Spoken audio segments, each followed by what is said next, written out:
大家好，我係 Tony 啊！粵港澳大灣區發展迅速，機遇處處，好多嘅香港青年啦都選擇主動去到捉住呢個機會喺內地城市創業喎。香港青年由閔香 Yoyo 喺創立咗佢嘅原創生活精品品牌家癲之後啦，亦都選擇去到進駐內地嘅創新創業基地，依家都有唔錯嘅發展喎。我知道今日 Yoyo 都喺附近喎，不如我哋去探下佢啦。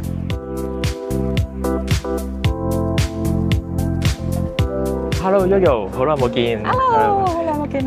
聽講咧，你嘅原創品牌家癲啦，咁喺2024年都有唔錯嘅發展喎。其實我哋呢個品牌啦，咁喺2024年嘅時候都去咗唔同嘅地方，法國巴黎啦，亦都去咗，今年嚟咗意大利嘅米蘭啦。我哋依家身處呢個地方咧，就係支持香港本地嘅設計師嘅一個地方啦。咁所以你見到我哋好靚嘅產品就展示咗喺度啦。咁會唔會講下，會唔會話有啲乜嘢產品可以介紹下咧？咁我哋嘅主打嘅產品就係絲巾啦，你見到有多唔同嘅 design 嘅絲巾啦。咁我哋嘅絲巾就每一個地方其實都有個創作嘅靈感地方嚟嘅，咁就源自於唔同嘅城市嘅。咁譬如呢個就係法國巴黎嘅城市啦，你會見到好多喺法國巴黎嘅時候比較多嘅設計元素，就譬如有啲珍珠海撈啊，有貝母啊，經典嘅時尚嘅元素喺入邊嘅。希望就係令到大家日常生活上有更容易配襯啦，令到大家嘅生活更加即係 fashion 得嚟有開心咁咯，係啊。喺2024年入邊啦，咁家癲嘅品牌發展嘅路上啦，會唔會話遇到啲咩困難或者挑戰咧？可以等大家去到自己講一下。即係2024年嘅時候，我哋其實就係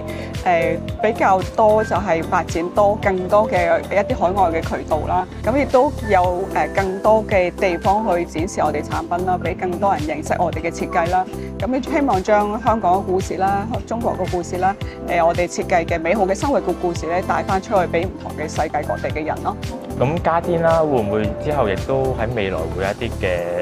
發展嘅方向都可以同大家分享一下咧？我哋未來咧，其實第一要做好自己嘅設計啦，因為我哋成日都有好多唔同嘅主題嘅設計嘅。而家香港有啲熊貓啊嘛，咁所以我哋會有啲新嘅香港系列啦。咁做好自己設計之餘，就會係會令到我哋可能自己嘅銷售渠道嘅地方會更多啦。第三就係我哋要做好媒體嘅宣傳啊，要做更大量嘅唔同嘅宣傳，去令更加多嘅人認識呢個品牌啦，然後設計背後嘅故事啦，咁咯。我知道你進駐咗我哋嘅穗港澳職工青年創新創業基地喎，咁會唔會話喺粵港澳大灣區一邊啦，亦都會有更加多嘅發展咧？其實都好榮幸可以喺呢個基地度發展啦。咁其實喺呢個基地都令到我哋有好大嘅轉變嘅。咁首先都認到一個叫做香港禮物嘅呢個商店啦，同埋政府嘅廣州嘅政府去睇到我哋啦。咁所以我哋嘅品牌都係喺廣州成為廣州禮物啦。我哋希望有更多嘅未來同更多嘅大灣區嘅城市做更多嘅聯動啦，令到我哋嘅品牌可以更加同大灣區入邊嘅市民有更多嘅接觸啦、交流咯。